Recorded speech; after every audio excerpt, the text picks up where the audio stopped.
And we are back. Welcome to my preview and predictions for the playoff finals taking place this weekend. Wembley beckons once again for these 6 teams looking to get themselves up to the next division. Today, we have the Championship playoff final. Tomorrow, we have the League One playoff final. And on Bank Holiday Monday, it is the League Two playoff final. All 3 of these games taking place 1 minute past the hour as we look to raise awareness for CPR, as every minute matters. A good little thing that they're doing this weekend for these fixtures. But as for the predictions themselves, you'll see at the top of the screen, 7 out of 12. That's a massive comeback from where I was at the end of the first legs. I got all 6 of my second leg predictions correct and even got 2 of them spot on as well. So if that's not working like on this video, I don't know what is.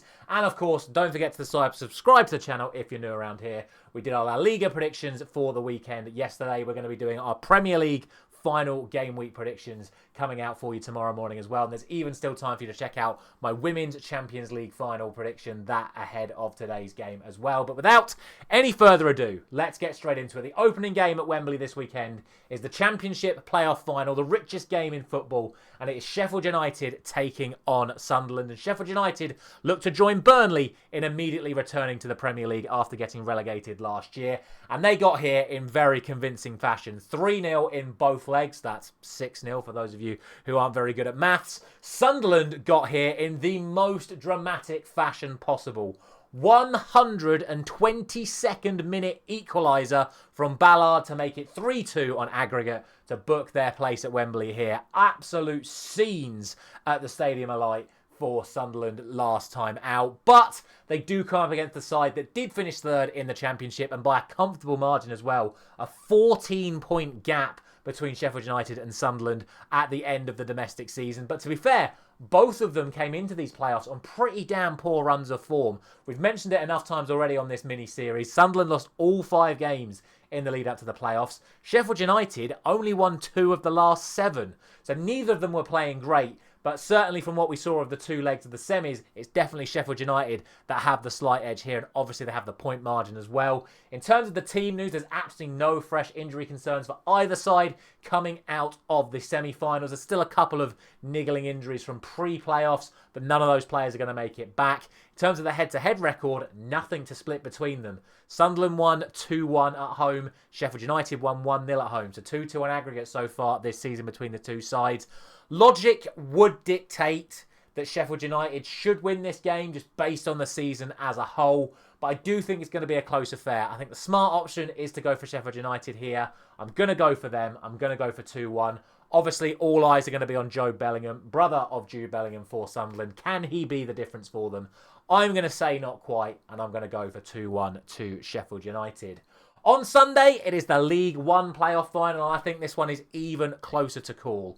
Charlton got here beating Wycombe 1-0 on aggregate over the 2 legs after getting a late winner. I think it was the 81st minute winner for them against Wycombe in the second leg. Only 1-0 overall. Leyton Orient, as predicted, took the game all the way to penalties against Stockport, and they managed to pull off the victory. 1 save from their goalkeeper, but more importantly, all 4 penalties converted for Leyton Orient. And that means that they come into this playoff final on a 9-game unbeaten run, not to be outdone by the fact that Charlton have only lost 3 times since January. So, like I say, both of these sides on incredible runs of form coming into this playoff final. Charlton, of course, have the advantage. They finished 4th in the league. They were 7 points ahead of Leyton Orient. But like I say, Leyton Orient did beat the side that finished 3rd, albeit on penalties. Again, in terms of the team news, no fresh injury concerns coming out of the semi-finals, so both teams are expected to play very similar lineups, if not identical lineups, to what they played in those second legs. To be honest, I can't split them. I really don't think there's much to choose between these sides at all. They're both playing good stuff. They're both on good form. They're both scoring goals. And I think it's just going to be one of those ones that is settled either by a moment of brilliance or a moment of madness, or more likely a penalty shootout. I'm going to go for 1-1. I think this one's going to go all the way. If I had to pick a favourite to win it in 90 minutes, I'd go for Charlton. But I think the longer this game goes on, the more and more it favours Leyton Orient. We'll see though. I can't split them. I'm going for a 1-1 draw. And then finally, on Bank Holiday Monday, the League Two playoff final pits Wimbledon up against Walsall. Only 4 points separating these two sides. These were the top two in terms of the playoff positions, as it was in the Championship, not so for League One. But incredibly, both of these sides are bouncing back from horrendous runs of form again in the lead up to these playoffs, and both of them won both of their legs in the semi-final. Wimbledon, less convincing than Walsall though. They won both legs over Notts County 1-0, but Walsall were able to get a 4-1 victory on aggregate in their semi-final. So Walsall definitely take a little bit extra momentum going into this. It cannot be ignored though that they didn't win a single game from February until May. Huge collapse in their form over that time for Walsall, but it looks like they've managed to get themselves together at the right moment to still perform at the right level to get themselves into this playoff final. Will it be enough to see off Wimbledon? We shall see. Again, unbelievably, no injury concerns coming out of the semi-final. So all 6 clubs have managed to avoid injuries in the semi-final, which is great to see.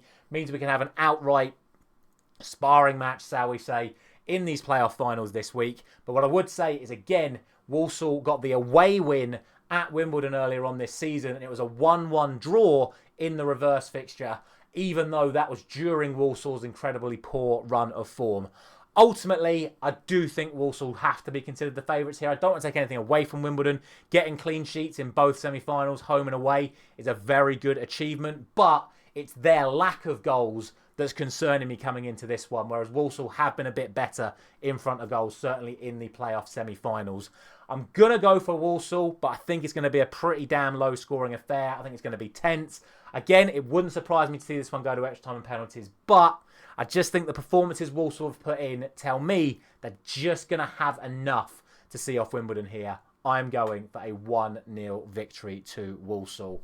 That is going to be it for these playoff predictions. As always, let me know your thoughts down in the comment section below. Let me know anything you think I've missed regarding any of these teams.